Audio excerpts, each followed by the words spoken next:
Mo kí gbogbo ẹ̀yin olùgbọ́ mi àìtalẹ̀ abiyamọ jákèjádò orígun mẹ́rẹ̀ẹ̀rin àgbáláyé.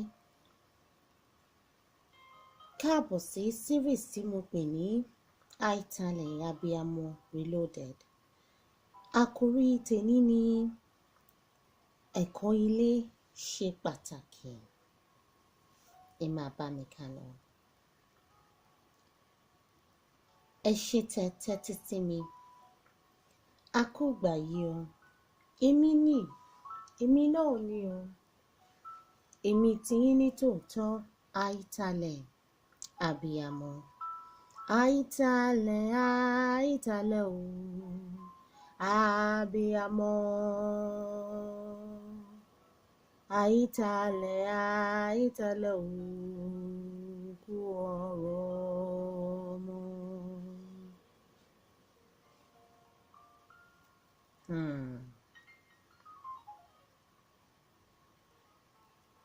Mo fẹ́ pàkíyèsí àwọn òbí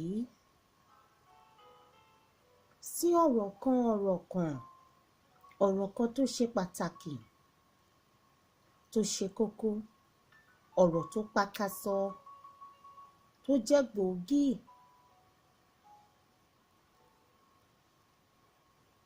Ọ̀rọ̀ yìí ó kan àwọn òbí ayé òde òní, ó sì kan àwọn ọmọ wa pẹ̀lú. Ẹ̀kọ́ ilé.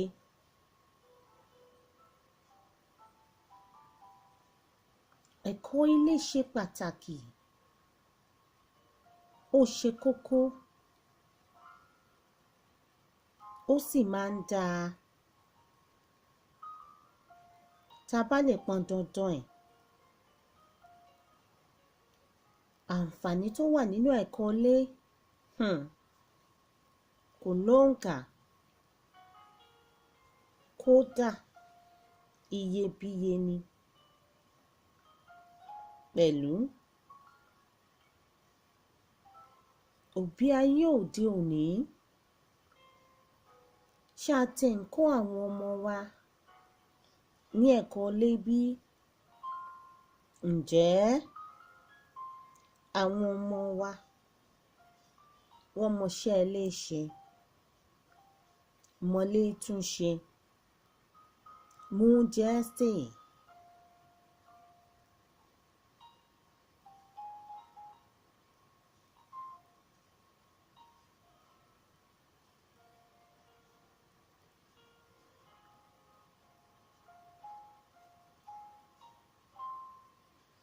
Tàbí mọ ohun tí à ń ṣe tó tọ́ láti ṣe gẹ́gẹ́ bí ojúṣe?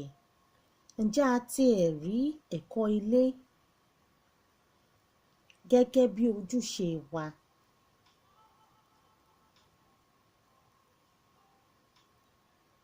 Láti kọ́ àwọn ọmọ wa bí a ti ń tọ́jú ilé, jíjẹ, ní mímu,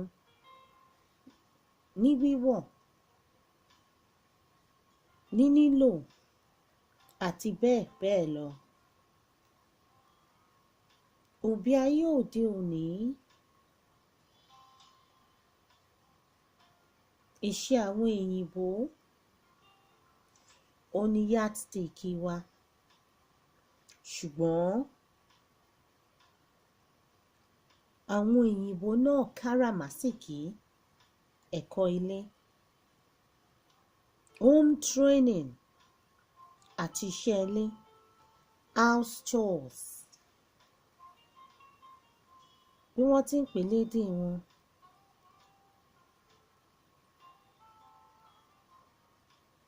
Torí àwọn náà ń ṣe ni, tí wọn ò bá máa ṣe, kò ní ohun tí wọ́n ń pè lédè wọn gẹ́gẹ́ báwa náà ti ń pè lédè wa. Kódà kò ní sí nínú àṣà àti ìṣe wọn, ká ní kì í ṣe nǹkan tó pàtàkì bó ṣe wà nínú àṣà àti ìṣe titi wa náà.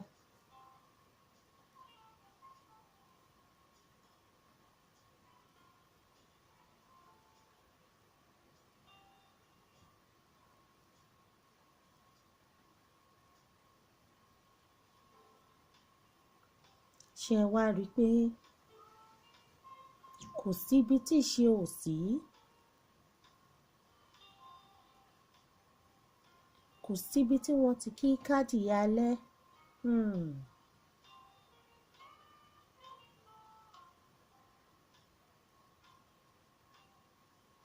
Òbí ayé òde òní, ẹ bá jẹ́ ká fi iṣẹ́ ilé àti ẹ̀kọ́ ilé kọ́ àwọn ọmọ wa, torí àwa la lè ṣe é, àwa la lè ṣe é o, àwa ló tọ́ sí. Ìka tó bá tọ́ símú ni wọ́n fi ń remú, àwa ló sì yẹ láti rí dájú pé àwọn ọmọ wa, pàápàá jùlọ àwọn ọmọ wa tí à ń bí sí diaspora, mọ iṣẹ́ ilé ṣe, wọ́n sì lè ṣe é.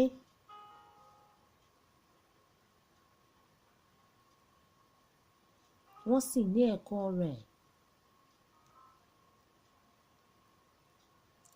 Bí a ti ṣe ń ṣe nínú àṣà àti ìṣe wa.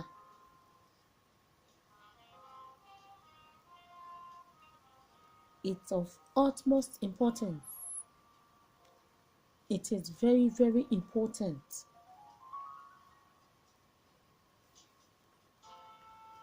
that our children are equipped with the necessary life skills needed in living, even in this modern world. It's life skills, and they need it. Their survival depends on it. It is very, very necessary and important that we don't fail them in that aspect of life.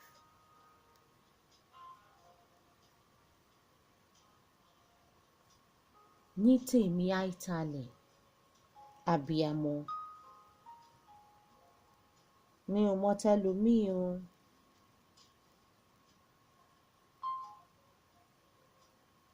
Ní tèmi ni mò ń sọ o. Mi ò sọ tẹlòmíì sẹ́ẹ̀.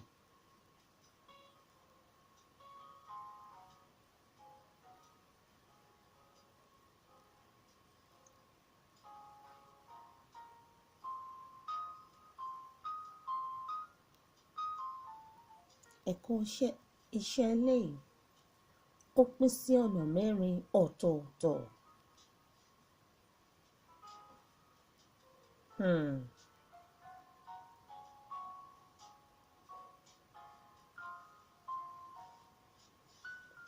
A bí kọ́ ọmọ tá a bí,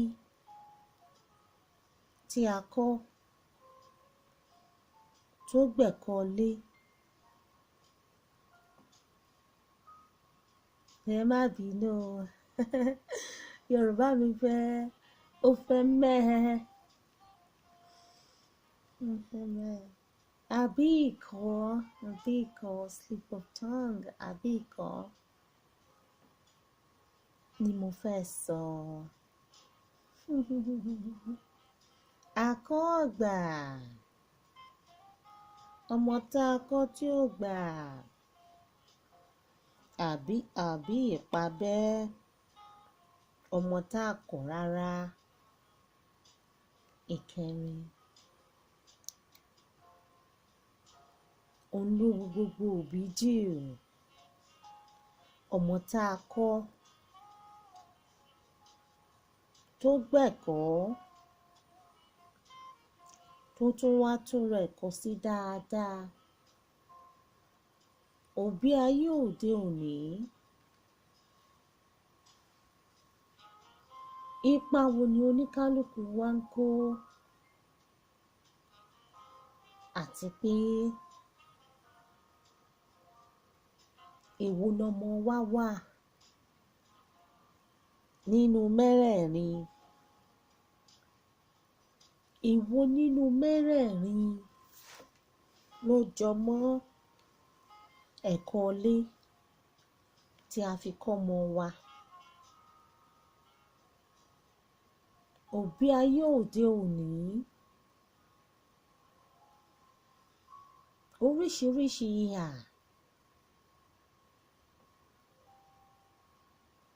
ni a kọ sí kọ́mọ ṣiṣẹ́ ilé àti kó lẹ́kọ̀ọ́ ilé. Àwọn òbí kan ń ṣe é,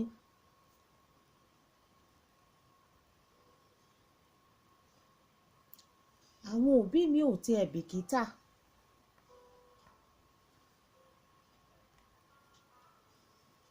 Bẹ́ẹ̀ àwọn òbí mi wọn ò tiẹ̀ rí ní wọn ò rí gẹ́gẹ́ bí nǹkan tó ṣe pé ó ṣe lọ́jọ́jọ́, wọn ò kà á sí.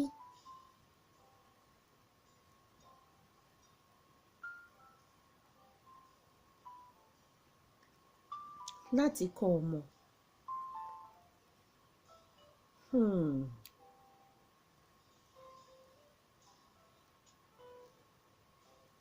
Àwa òbí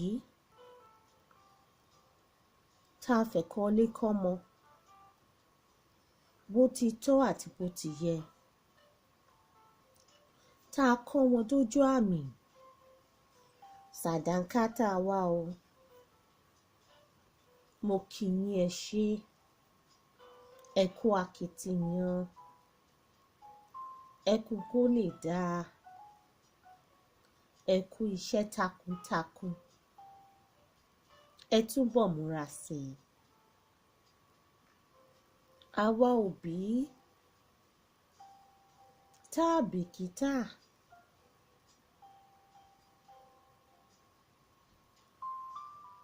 mo kí wa o.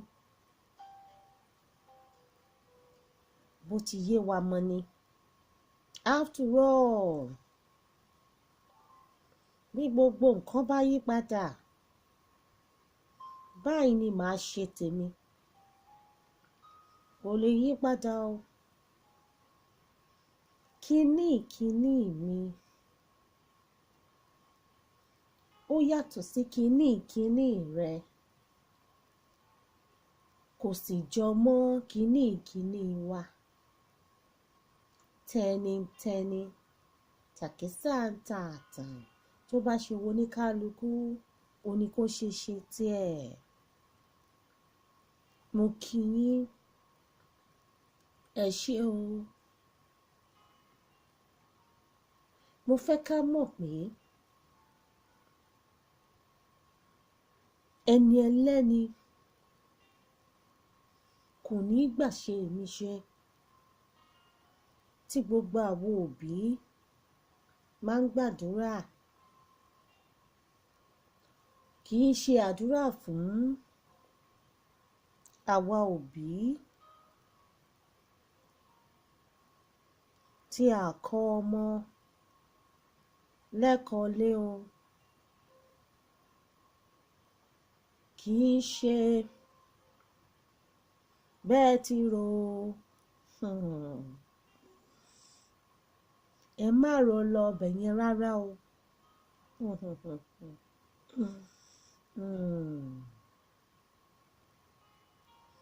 Ẹ máa rò pé hábà, háìtálẹ̀, abiyamọ, kí ló dé? Èyí pọ̀ o. Kí la gbé? Kí ló jù?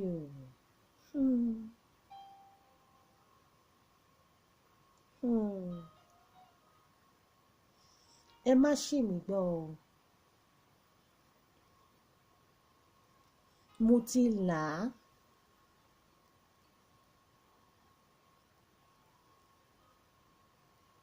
Màá wá tọ̀ ọ́. Torí tá a bá ta á, tá a bá tọ̀ ọ́ ó lè dẹrùn onídìí o.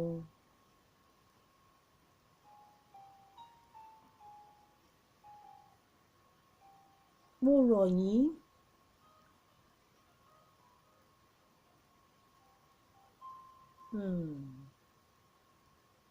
pé kẹ́ ẹ farabalẹ̀,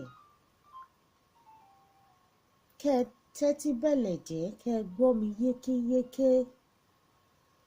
Màá ṣàlàyé ìdí ọ̀rọ̀. Ìdí ẹ̀ rèé o.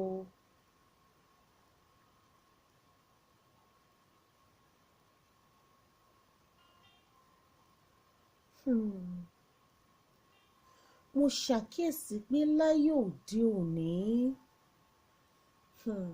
technology ó ti dípò àwọn òbí nínú ojúṣe wa.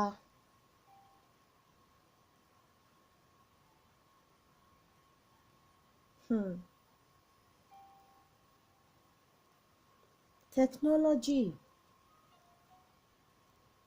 kì í ṣohun aburú o.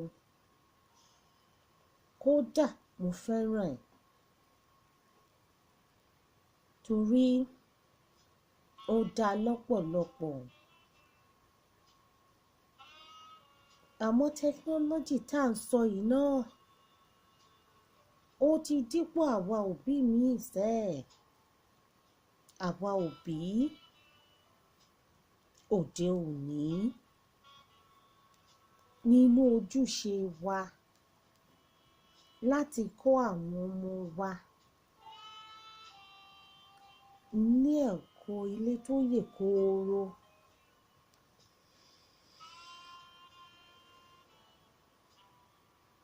The truth and practicality of this matter ni pé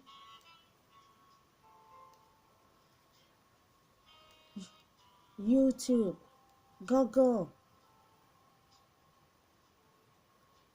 pẹ̀lú àwọn míì, Twitter, Facebook, Snapchat, Instagram ti gba ipò àti ìṣe àwa òbí.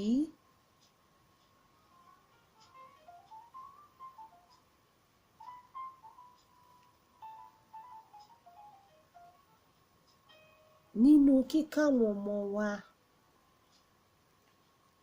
ní ẹ̀kọ́ ilé,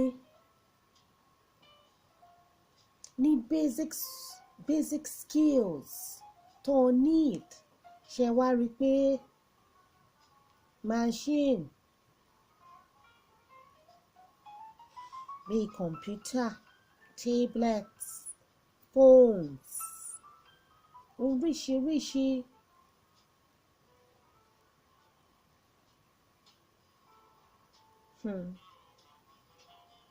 tí wá gbàṣe wa ṣe báyìí o.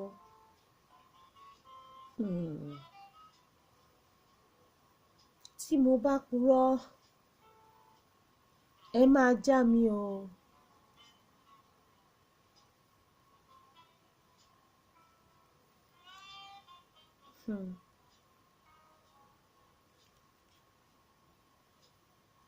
Kò sóhun náà láyé òde òní tẹ́ ẹ bá fẹ́ mọ̀ nípa ẹ̀. Ẹ̀yin ẹ ṣáà ti Google ẹ̀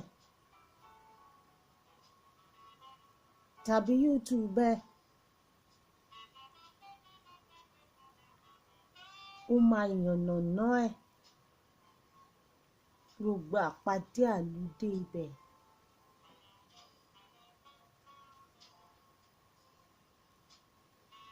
Gbogbo ẹ̀ lẹ máa rí ńbẹ̀.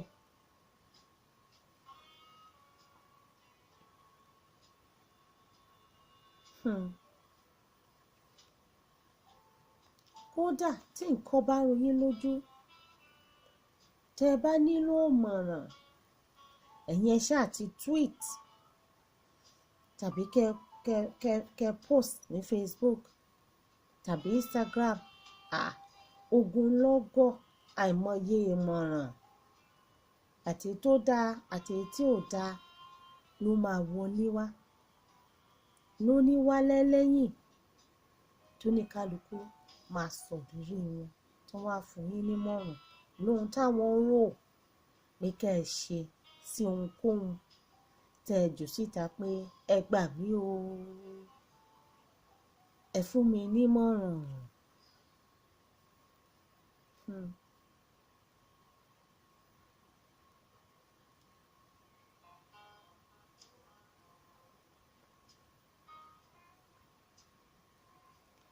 Dáńbẹ̀lẹ̀ tàṣé YouTube gbáyé á fi hàn yín á sọ fún yín bẹ́ẹ̀ ṣe máa ṣe.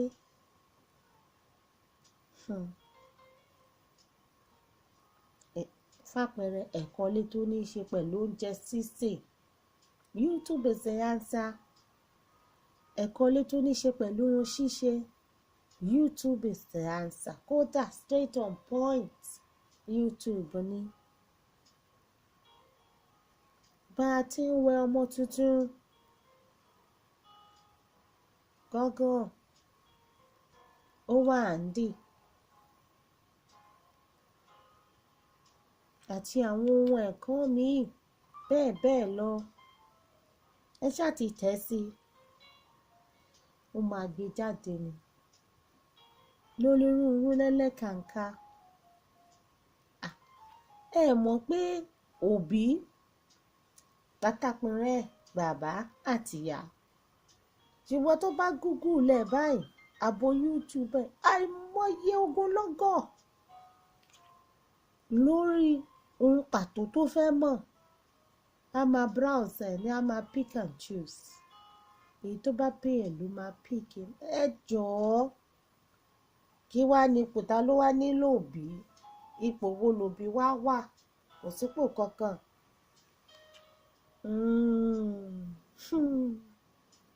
Tìró ò ti yẹ lójú òpó díẹ̀díẹ̀ mo fẹ́ bi yín ni o ṣó ti ń dípò àwa òbí àbí kò tí ì máa dípò wa.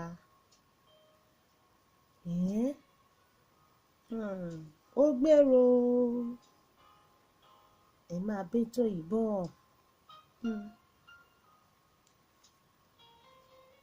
Ohunkóhun tẹ́ ẹ fẹ́ mọ̀ technology á DIY ẹ̀ fún yín ni. Ètò túmọ̀ sí pé do it yourself. It's just a button away. Just press the button. Kẹ́ ẹ fọwọ́ ara yín ṣe and voila you have all the information. After all àtẹ́lẹwọ́ ẹni kì í tan ní jẹ. Nǹkan téèyàn bá fọwọ́ ẹ̀ ṣe tó làágùn sí ó máa ń tọ́jọ́ dáadáa. Ṣùgbọ́n ibi a wí gan-an ojú ọ̀gbagadè rèé. Àwọn nǹkan kọ̀ọ̀kan wà tó jẹ́ human touch nínú ẹ̀kọ́.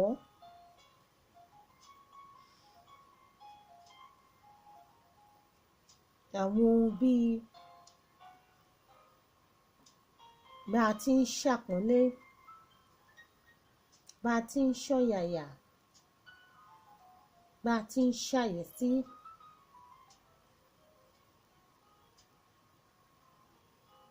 Ìkóra ẹni níjàánu ìtẹríba ìtẹ́lọ́rùn bá a ti ní ìbọ̀wọ̀ fáwọn tó jù wá lọ sùúrù ìwà àgbékalẹ̀ ọ̀rọ̀ bá a ti mẹ̀tọ́ àti ṣẹ̀tọ́.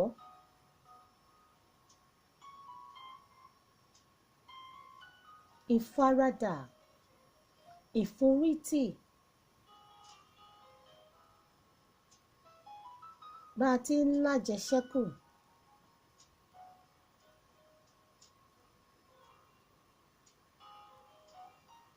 àti bẹ́ẹ̀ bẹ́ẹ̀ lọ.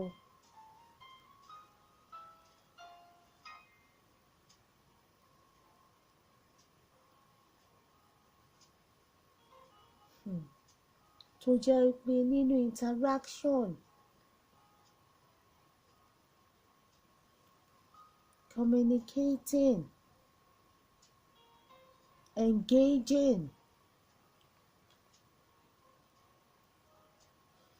engaging activities tí àwọn òbí bá ń ṣe pẹ̀lú àwọn ọmọ àtàwọn learning opportunities in experiences nípa títọ́ni sọ́nà, nípa ìjíròrò, nípa ìmọ̀ràn ni wọ́n máa lè mọ̀, tó já sí wípé wọ́n ní the human touch to experience it. Ìwọ̀nba ni technology lè ṣe.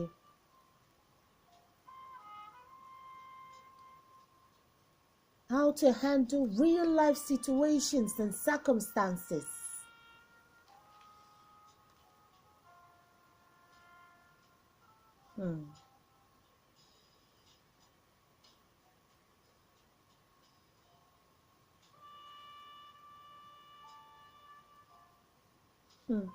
Human touch ló lè ṣe o.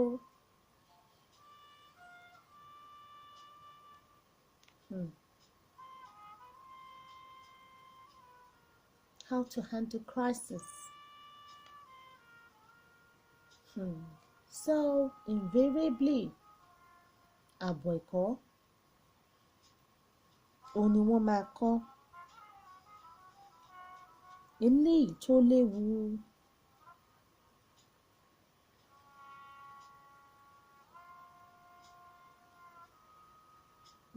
Nítorí náà, àwọn òbí òní,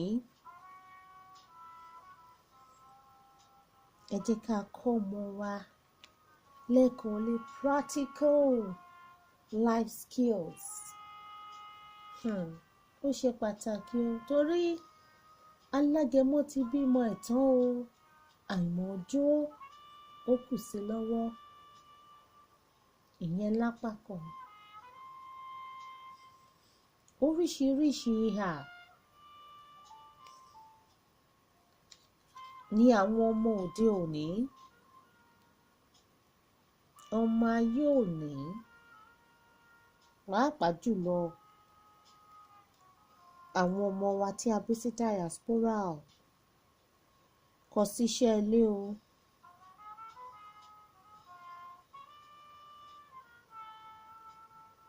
Ohun tó já sí pé ogunlọ́gọ̀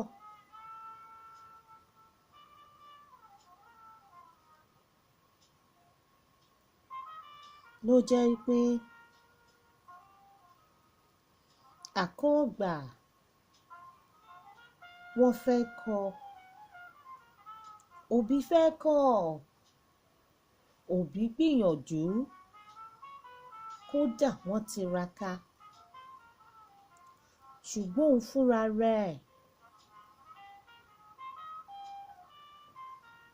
ló kọ̀ tí ó gbà o. Irú ọmọ bẹ́ẹ̀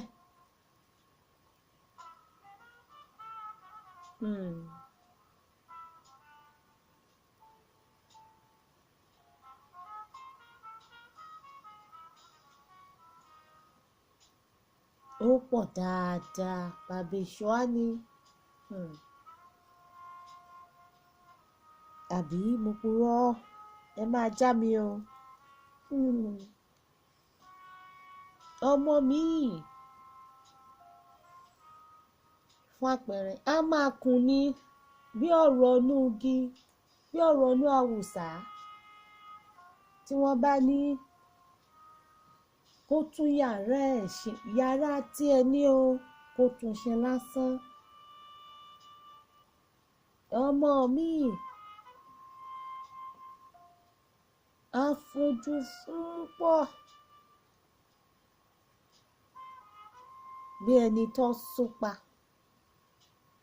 tẹ́ bá ní kó wá ṣiṣẹ́ ilé, ọmọ mi ẹ̀wẹ̀ kò tiẹ̀ ní dá yín lóhùn,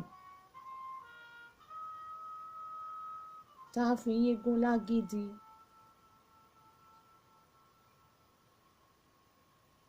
Àwọn òbí òní ṣé kò wá pakasọ?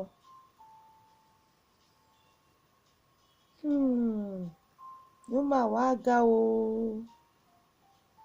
a ti fowó róyìí o, òyì tí wá ń kọ́ wa báyìí o. Ọmọ tí ò gbẹ́kọ̀ lé àgbà tìta. Torí àwọn Yorùbá máa ń sọ pé ìta ni ó kọ́ ọmọ tí kò gbẹ́kọ̀ lé.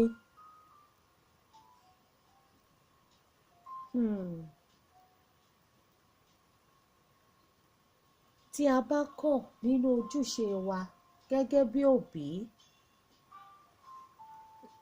láti kọ́ àwọn ọmọ wa lẹ́kọ̀ọ́ lé,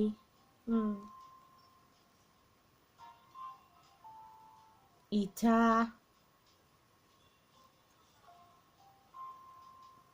àti other influences in the environment, both positive and negative, ó máa kọ́ wọn o. Ẹ̀kọ́ ilé dáa. It gives us, the parents, the opportunity of spending quality time with them, pẹ̀lú àwọn ọmọ wa.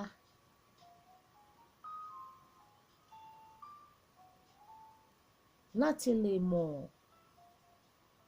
ibi tó bá kù sí.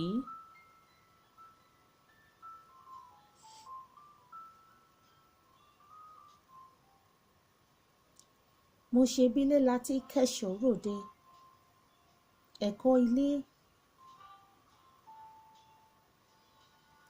òun ni survival skills, practical survival skills tí wọ́n need. Torí ìgbà tí wọ́n bá máa kúrò lákàtà wa tí wọ́n máa dá dúró.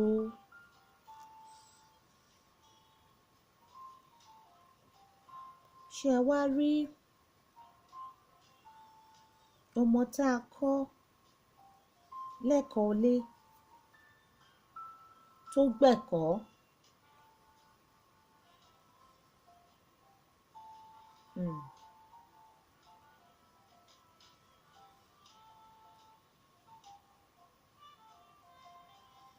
mo ṣe bírú ọmọ bẹ́ẹ̀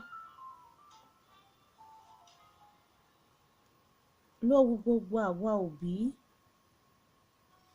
ṣùgbọ́n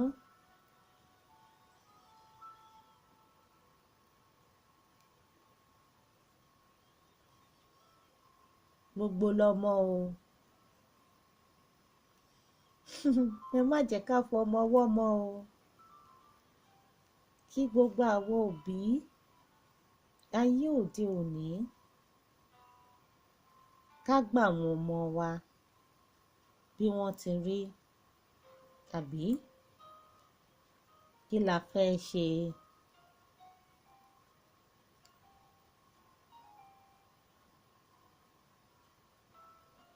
Kí la fẹ́ ṣe sí?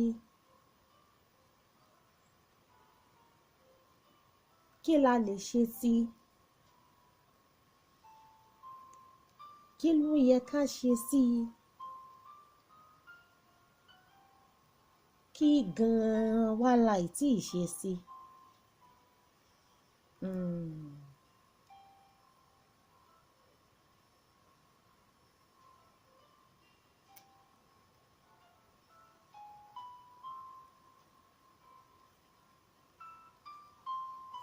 Ṣé rí àwọn ọmọ tá a kọ́ lẹ́kọ̀ọ́ ilé tó gbẹ̀kọ́ ilé tí wọ́n tún túra wọn kọ́ sí dáadáa, wọ́n ṣọ̀wọ́n o.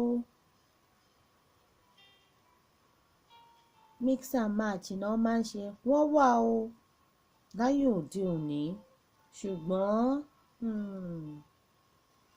wọn ò tó nǹkan rárá o. òbí òní ẹ jẹ́ a kọ́ ọmọ wa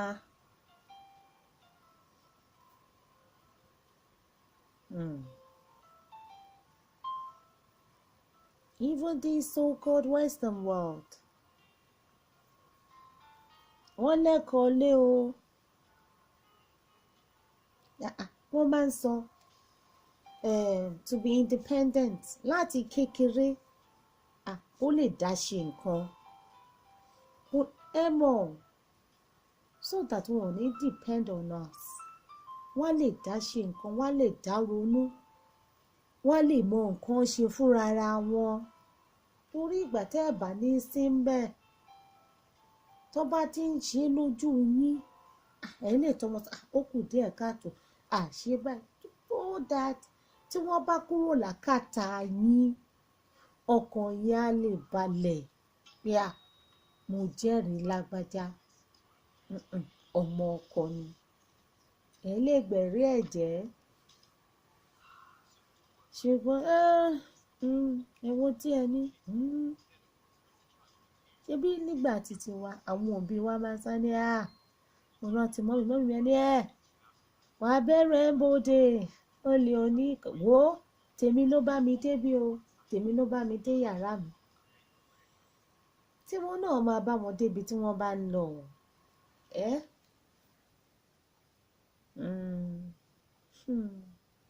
jẹ́ a gbìyànjú ẹ jẹ́ ká gbìyànjú ojúṣe wa ni o so that ayé á lè rọrùn á lè dẹrùn fún wọn.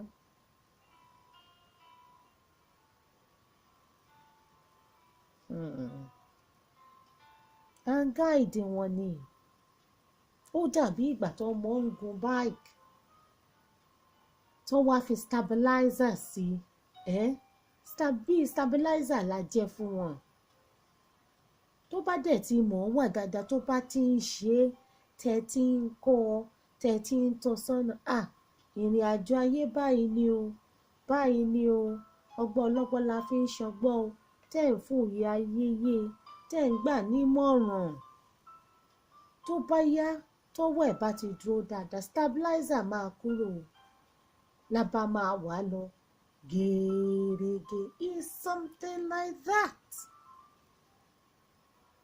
Bóyá tá a bá rí pé ọmọ wa kẹ̀kẹ́ kò sí stabilizer oṣù bóyá ó fa padà bóyá ó fò bóyá ó máa jẹ́ ká mọ̀ pé kódà kí wọ́n máa jápá mọ́nú kó máa sọ pé kinní kan fún àǹfààní yín fún àǹfààní wọn ẹ jẹ́ ká gbìyànjú ẹ̀yin ni stabilizer ẹ̀yin ni helmet tó máa dé sórí ó ní páàdì tó máa fi sí ankle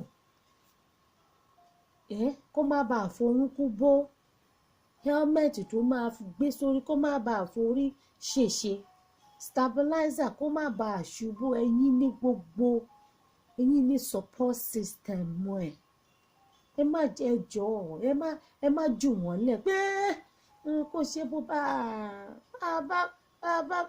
bá fi wèrè lẹ̀ pẹ̀lú òkú ìyá rẹ̀ yóò ṣe bàṣàbàṣà meanwhile tá a bá pe rí ajá a máa pe rí ìkòkò tá a fi sí o at the end of the day ẹ̀yin náà lọ̀rọ̀ yín bọ̀ wá bá ẹni wọn kọ́ ni kò gbẹ̀kọ́ ẹ mọ orú nǹkan bẹ́ẹ̀ yẹn so ẹ jẹ́ ká mójútó àwọn ọmọ yẹn wọn kì í fẹ́ gbọ́ wọn kì í fẹ́ gbà ṣùgbọ́n níwọ̀nba ó ti lè yé wọn sí putting into consideration ọjọ́ orí wọn ẹ jẹ́ kó yé wọn pé life skills tó need òun lè fi kọ́ wọn so that wọ́n á lè wúlò fún ara wọn wọ́n á lè wúlò fún yín ẹnikẹ́ni ò sì ní wá kò ní wá bá yín sọ̀rọ̀ kò bákùngbé tàbí kó máa rán wọn sí yín nígbà tí wọ́n bá débi tí wọ́n ń lọ lẹ́yìn wá ọ̀la.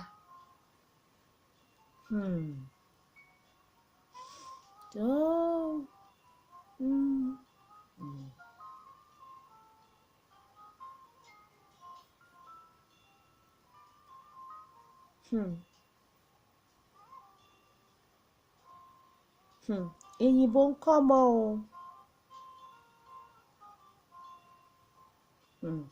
Wọ́n sì ń gbẹ̀kọ́ tí wọ́n ń túra wọn kọ́ sí dáadáa.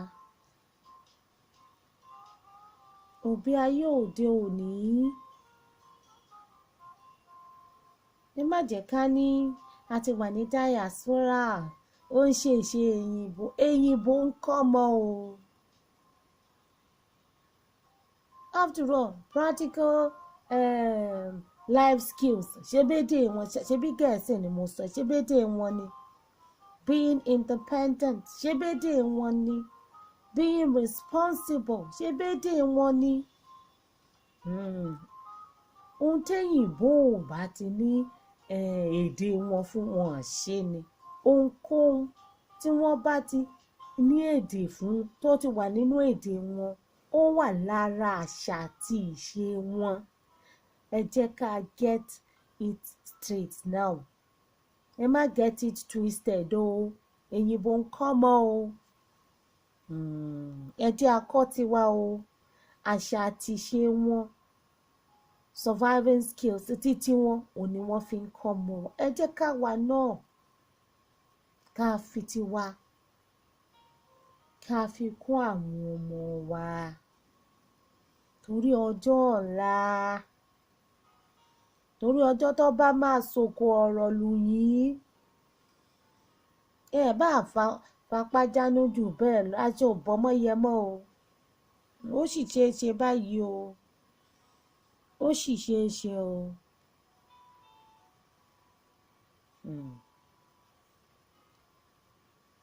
Ẹ jẹ́ ká gbìyànjú ká tiraka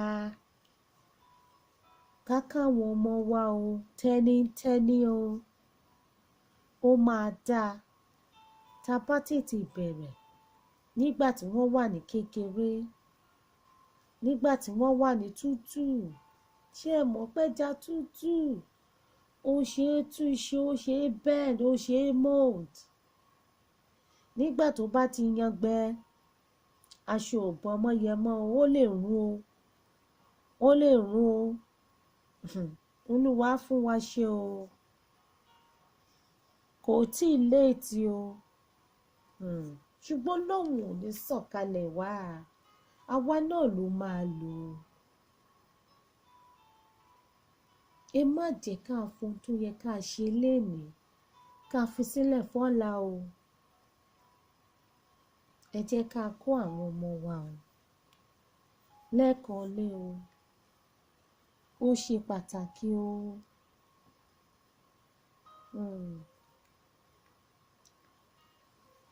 Mo ṣe bí ohun tí ìyá wa tó kọ́ ìyá wa, ìyá wa kọ́ wa, it's being passed down. Kí lẹ̀yin kọ́ ọmọ tiyín? Àǹfààní ni pé ẹ ti ẹ̀ wà lókè òkun to improve on it. Kẹ̀ tó pass it down. Ẹ ṣáà gbọ́ tí àwọn òyìnbó máa ní, oh, my great grandma's recipe. Recipe kí lẹ̀yin fẹ́ pass down sáwọn ọmọ yín? Survival skills that is being passed down from generation to generation. Tí àǹfààní dẹ̀ wà fún yín to keep it, to rebrand it, to update it. Tẹ́ wá gbé lẹ̀, ta lè gbé lẹ̀ fún? Ta ló máa bá yín ṣe? Mo ṣe bí èyàn ò ṣáà lè mọ ọmọ jọ lọ́mọ lọ. Ṣáà lè mọ yọ ọ̀ṣọ́jọ̀ṣọ́ lọ. Ẹ̀yin lẹ mọ ọmọ yín náà. Ẹ̀yin lẹ mọ ọmọ yín. Ẹ̀yin lẹ lè ṣe kinní. Kí lẹ̀ ń pass down with regards to life, practical life surviving skills wo lẹ́yìn equip àwọn ọmọ yín with?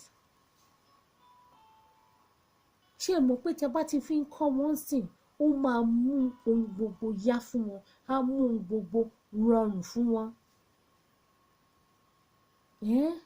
òbí òní